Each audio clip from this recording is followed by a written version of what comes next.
Hello,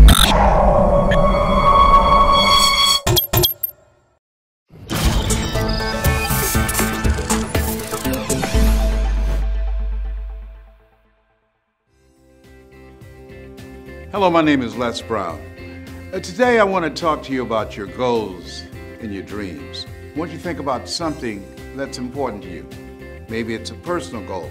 I know in my own personal experience, my goal was to be able to buy my mother a home. I'm adopted, and so I wanted to be able to do something special for my adopted mother. She was a domestic worker for wealthy families on Miami Beach, and she cooked for these families, and we ate the food left over from the families that she cooked for. And she kept the children, and we wore the hand-me-down clothes of the children that she kept. And you could imagine as a kid, I used to say, "Mama," on the way home on the bus from Miami Beach back to Liberty City and Overtown. I said, when I become a man, I'm gonna be able to buy clothes for us and buy groceries for us. But not only that, I'm gonna buy you a big, beautiful home, just like the homes that you clean every day. And she said, "Leslie, you don't have to do that." I said, "I know, but I'm going to." And you know what? The reason that I said that, I believe that it was possible.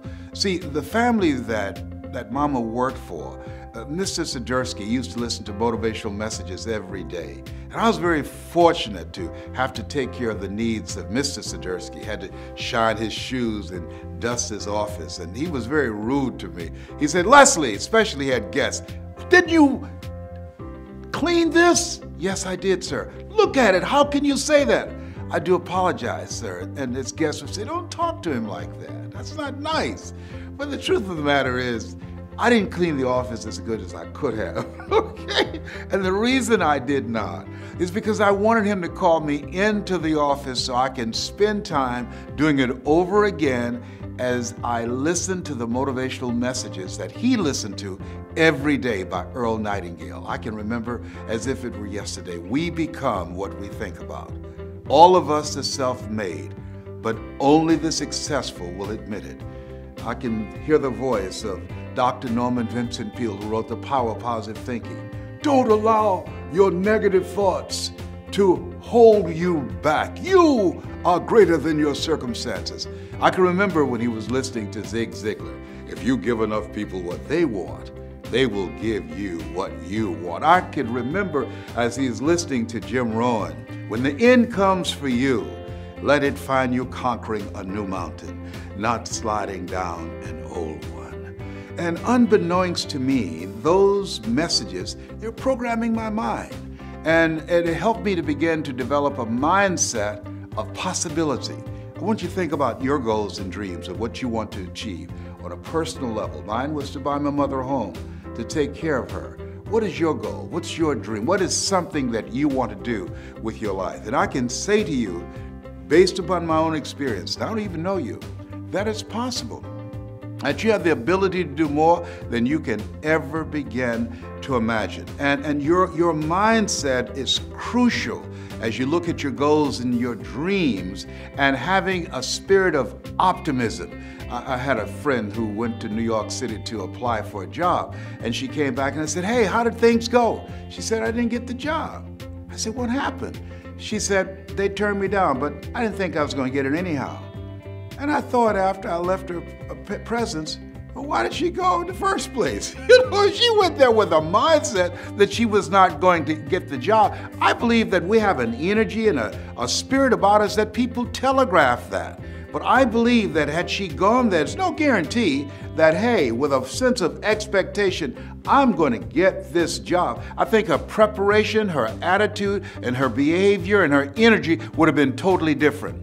I'm reminded of two little boys who were in Philadelphia and they were playing on some ice and they got out too far and one fell through the ice and he was thrashing, trying to get out. And obviously his friend looked at him and panicked and he couldn't reach him, he couldn't pull him out. And so he saw him going under the ice and it was very hard and he couldn't break through. And so this little frail fellow ran, he saw a tree in the distance and he scrambled up this tree and he broke off a big branch and came back and savagely began to beat the ice and he broke it. And miraculously, he saved his friend. And when the paramedics came, people were looking at him. He had a blanket around him. This little puny dude, around 12 years old. And people start asking the question as they looked at him and they looked at the branch. How could this little small fellow break this branch off and beat this ice and break it and save his friend? How could he have done that, as small as he was? And as they were scratching their heads, a gentleman who was there said, I can tell you how he did it. And everybody said, how? And he said, there was no one here to tell him that he couldn't do it.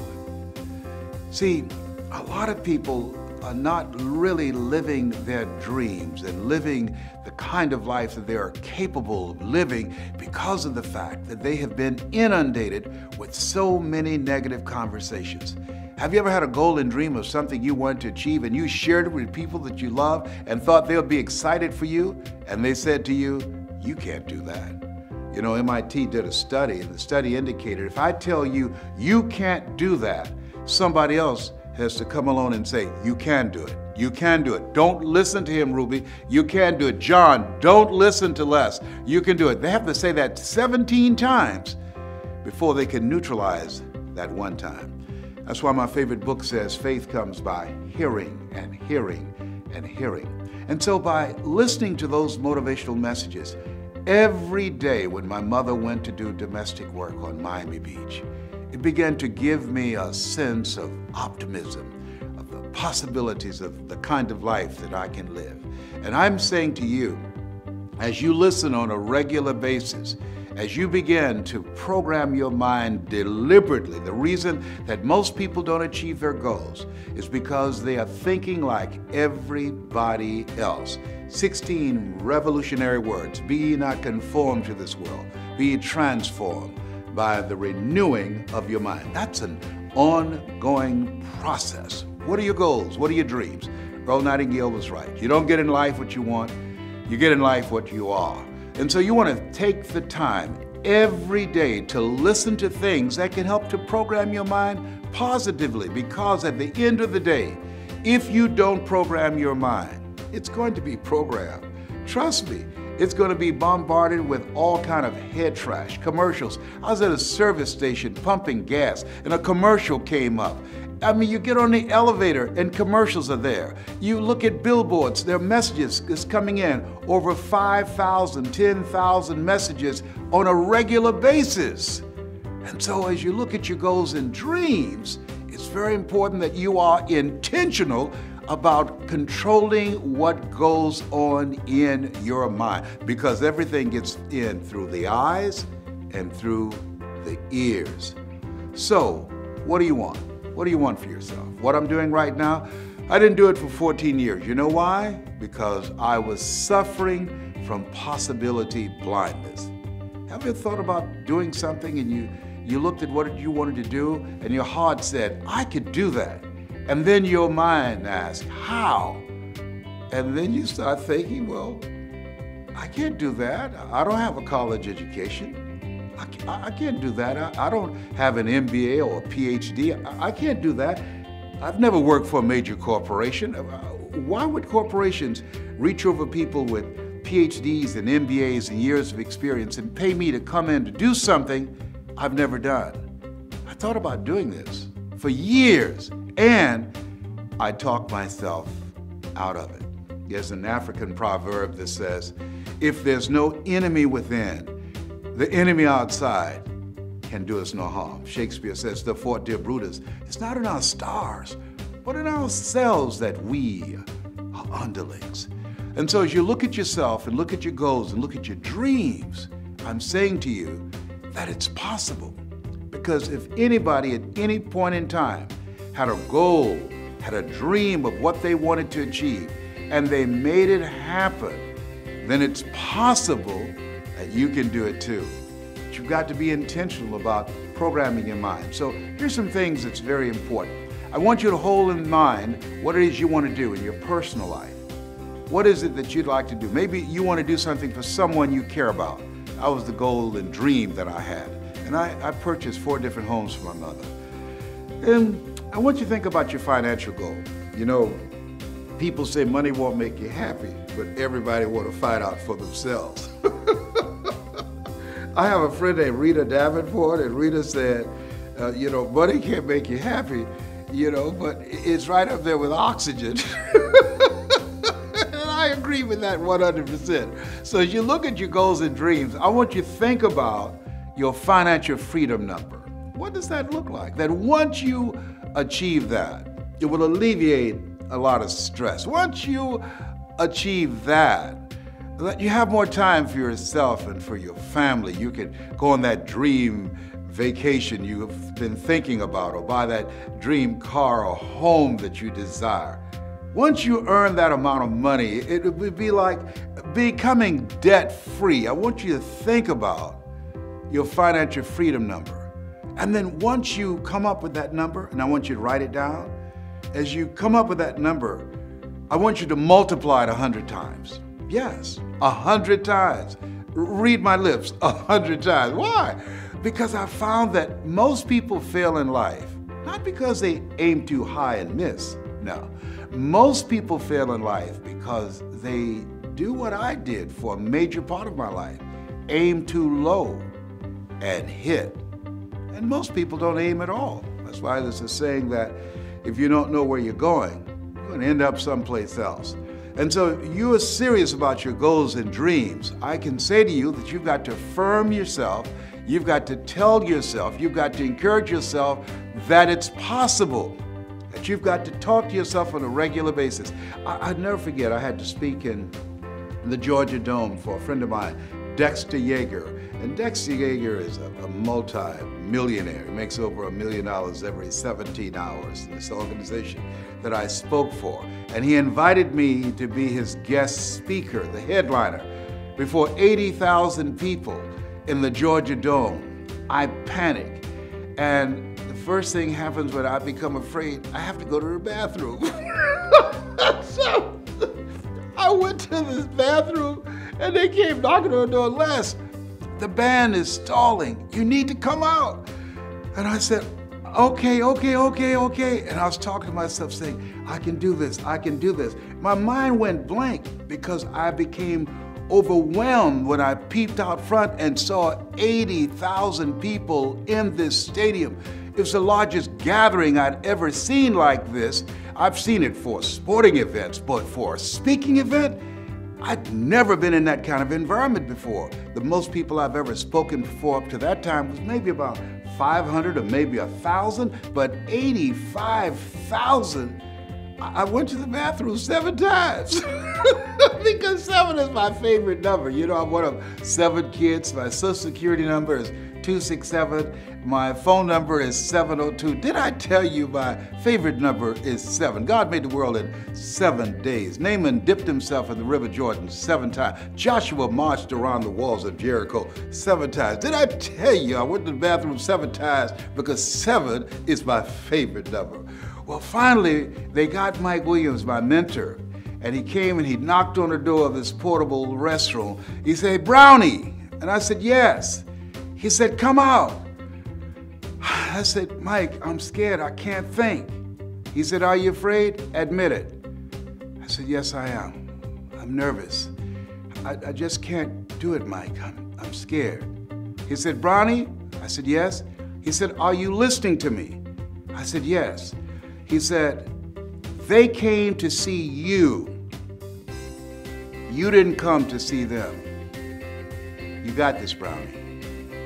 You can do this. Wow. Let me tell you what he did. One of the things I do is train speakers how to change lives. What he did was he distracted me. I was caught up in how big the crowd was. I was caught up with saying, what can I say to them? I was breathing hard.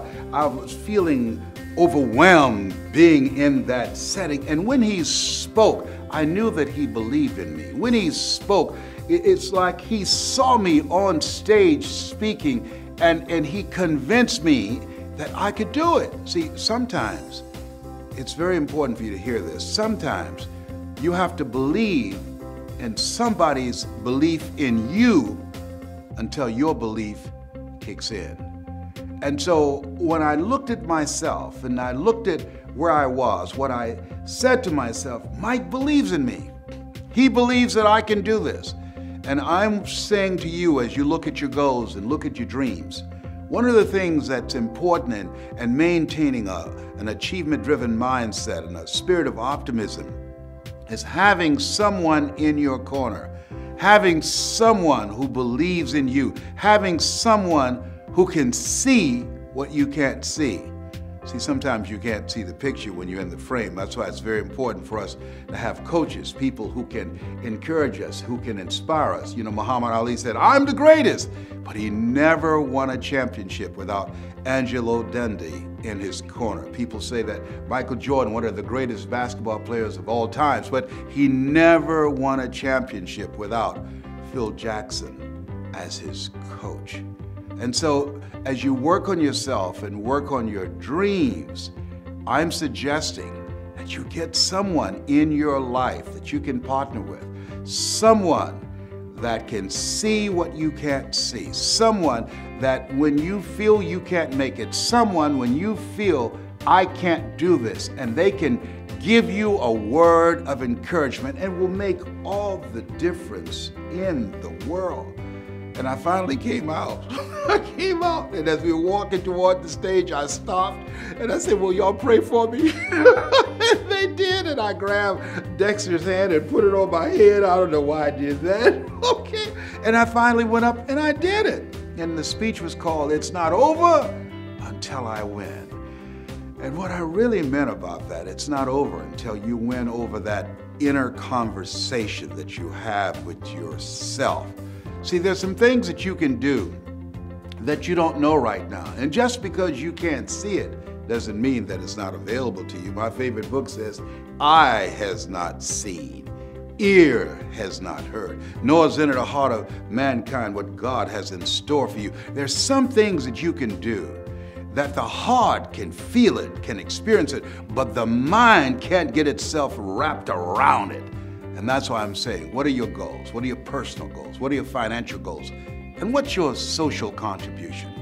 I believe we live in the greatest country in the world that gives us an opportunity to leave a legacy. Horace Mann said we should be ashamed to die until we've made some major contribution to humankind. One of the goals I have as a 17-year cancer conqueror is to let people know you are more powerful than cancer. One of the goals I have is to reduce the number of women who die from breast cancer. My mother was a 22-year breast cancer conqueror. One of the goals I have is to teach people, everyday average people outside of the church and outside of politics, both of which I believe polarize and divide people, but ordinary people who want to live an extraordinary life, how to use their story, how to use their voice to make a difference, or use their knowledge to create a financial empire for themselves. What's your goal? What's your dream? What will your legacy be? At the end of the day, when you leave here, what are 3 things that you want said about you when you check out? Because we're going to all go. Nobody's figured out how to get out of life alive.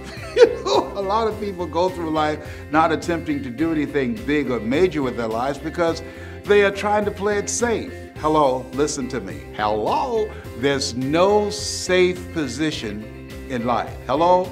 There's no safe position. You can't get out of here alive. You're going to die anyhow. And people who believe that it's possible that they can have their dreams, these are people that are daring. Helen Keller said life is either a daring adventure or it's boring. Decide that you're going to make your life a daring adventure. Decide to become a risk taker. Viscott said if you're not willing to risk, you cannot grow. And if you cannot grow, you cannot become your best. And if you can't become your best, you can't be happy. And if you can't be happy, then what else is there? Listen, I don't know you, but here's what I know about you based upon my own experience. You have something special. You have greatness within you. I don't care if you are going through some tough times right now. You are greater than your circumstances. What you are growing through, not going through, what you are growing through will help you to become a better person. the periods in life when you have to realize that you have to come to a place within yourself where you say, I'm not going out like this. I'm not going out like this. You've got to get to a place where you say, I've had it. I was working on a job and they didn't like me and I didn't like them. They paid me just enough to keep me from quitting, and I worked just hard enough to keep from getting fired. Okay? It was a contract of mediocrity. And I got to the point, and this is when people change their lives. I got to a point where I said, hey, I've had it. I'm out of here. Where are you going? I don't know, but I'm out of here. You're about to make me lose my mind. Up in here, up in here. You're about to make me act a fool. Up in here, up in here. Come on. I can say to you, as you look at yourself, look at your goals, look at your dreams, what do you want to do with your life? It's possible. If anybody at any point in time in history had a goal, had a dream, and made it happen, then it's possible that you can have your goal. It's possible that you can have your dream. And as you look at yourself, work on yourself every day. Well, Les, what about those negative thoughts? You can't kill them. They're like little weeds. They keep on coming back. You can't kill weeds. They grow through the cracks of sidewalks. And so you can overpower those negative voices by listening to motivational programs, by tuning in on a regular basis to hear my voice, by reading 10 to 15 pages of something positive every day, by going to seminars and workshops and mesmerizing yourself with material that can help you to begin to get a different vision of yourself, to change your whole approach of how you see life. And it will help you to get to that next level. It'll help you to get unstuck. And how does that happen, Les? It's a process. I wish I could just tell you, all you have to do is just think positive and be enthusiastic and everything is going to work out all right. No. You can have a positive mental attitude and life will put some knots on your head. You know, Forrest Gump said, life is like a box of chocolates. You never know what you're going to get. When you have goals and dreams, think it not strange that you'll face the fiery furnaces of this world. You will, not you might, you will have tribulations. But in the midst of it all, you've got to believe it's possible. It's possible. A friend of mine, he was facing a life-threatening disease, Dennis, and he felt it was possible, even though his body was racked with pain, even though he was diagnosed with cancer at 18, even though the doctors called his family in and said he's not going to make it. He held on because he believed it was possible, that he was not just a statistic. It was possible that if he had the faith, if he had the drive, if he had the determination, he could come through this. He said to himself, this too shall pass. And so, it's possible. You can live your dreams, and you have to work at that. It's a moment-to-moment effort that you have to work to train your mind to serve you. You know, the Temptations had a song years ago, Just by Imagination, running away with me. In the absence of information, our imagination will run away with us, tell us that we can't do things. We begin to panic and we make decisions based upon our fears as opposed to our faith. You know, Zig Ziglar said that fear is false evidence appearing real. Faith is finding answers in the heart. Where your heart is, there your treasure is also. What do you love? What turns you on? What do you really want in your life, for your life? How do you want to show up in the world? How do you want to use this gift called life? It's been said that life is God's gift to us, and how we live our lives is our gift to God.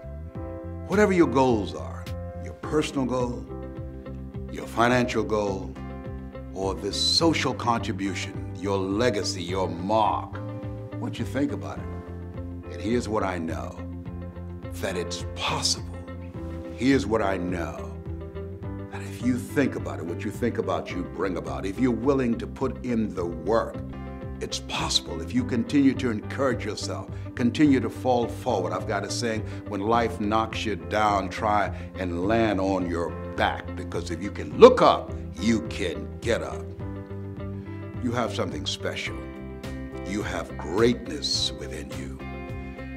Your dream is possible. That's my story, and I'm sticking to it.